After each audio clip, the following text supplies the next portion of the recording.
Did you know that Michael Jordan, I've been watching his documentary lately, The Last Dance on Netflix, really good. But it reminded me of a book I bought way back in 2008. One of those early books that I think had an influence on me. And I just picked it up off the shelf. I'm in my parents' house in my old bedroom right now, filming this. And it just occurred to me to let's flick through this. So this is it, Driven from Within, Michael Jordan. Very nice book, full of illustrations and stories, and it's just a nice coffee table kind of book. And I reached a part where it said that Michael Jordan was one of many kids. I think he had two other brothers and sisters as well. And he was considered the least likely to succeed, which is quite interesting because he's one of the most phenomenally successful people in the world. He's a brand. He's huge. From a business sense, from a brand sense, as an athlete, as a basketball player, he's absolutely amazing. And his success is just unbelievable. But he was considered the least likely to succeed. He was lazy. His mum says he would have just been watching TV all day if she'd let him, although they were strict and they didn't do that. But he wasn't interested in getting a job. He wasn't interested in studies. He just wanted to play, lie around, watch TV. He didn't like to make his bed or clear up his stuff, whereas his other siblings did. So I found that really fascinating. And for him, he talks about play. He loves to play. He loves sports.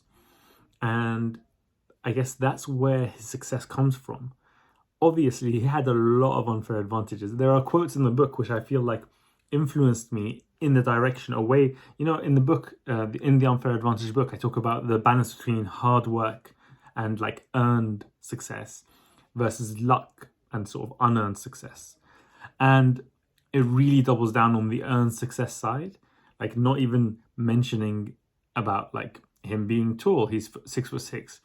And by the way, that's actually considered short for a professional basketball player, funnily enough. He's not considered tall enough. But still, compared to the average person, 6'6" is crazy tall. And just his ability, his stamina, his mindset. Mindset can be cultivated, it can be changed.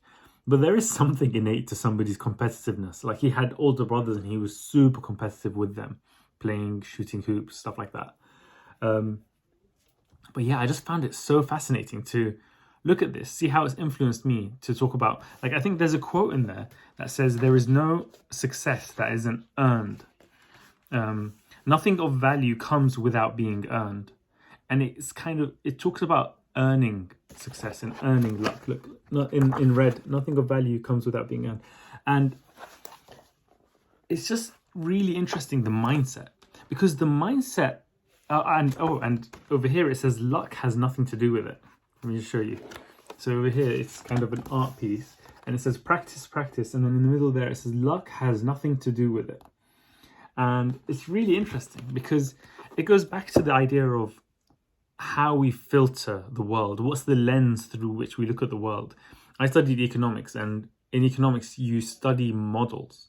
And models are not accurate, but they're just trying to be useful, because in modeling the economy, you have to make some underlying assumptions which are going to be false. One of the stupid ones is that all human beings are rational actors, which is just ridiculous. That's why I like behavioral economics much more, because we really aren't rational actors.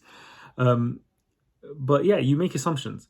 So one of the models for life, one of the lenses through which to look at life, is to think about hard work and earning success and never expecting anything and not being entitled to anything and working hard. And that's very valuable. But you can take it too far. That's your only tool in the toolbox. To a man with a hammer, everything starts to look like a nail. So you have to think about luck as well. You have to think about the things that we're grateful for. We have to think about the things that we didn't earn, things that we just lucked out on. His parents, for example, were super supportive. The people that he met who supported him, the coaches, the teachers, very fascinating. So I just wanted to share these thoughts with you about luck, hard work, success. Another thing that was interesting is he talks about he's never thought of it as work, even working on the brand. So off the field, working on the Air Jordan and the Jordan brand and design for his Nike shoes and all of that. He doesn't consider that work because he's super passionate about it. But he says 8 hours answering emails would be work and he wouldn't like to do it. So it's just really interesting about finding your passion, finding work, what feels like play to you but looks like work to others. And also the other thing, which I've been discussing a lot with my coachee, Ali Abdal, this idea of doing things that are fun and using fun as a frame to think about what you're going to do. So you choose the things which are fun to you, and they might not be fun, like super pleasurable the whole time, but like when you get into it, you start having fun. So for example, writing or even recording a video. I often, I can't be bothered to do that. But once I start, oh yeah, this is fun, and you keep going. But then there's the other side, which is to make what you're already doing fun. And that's interesting. It's like to think, okay, let me make this a challenge. This is going to be fun. And just to have that mindset going in. That's another thing I learned from Michael Jordan in a way. He's like, he finds it fun. So that's cool. And yeah, until the next video, take care, everyone. Bye.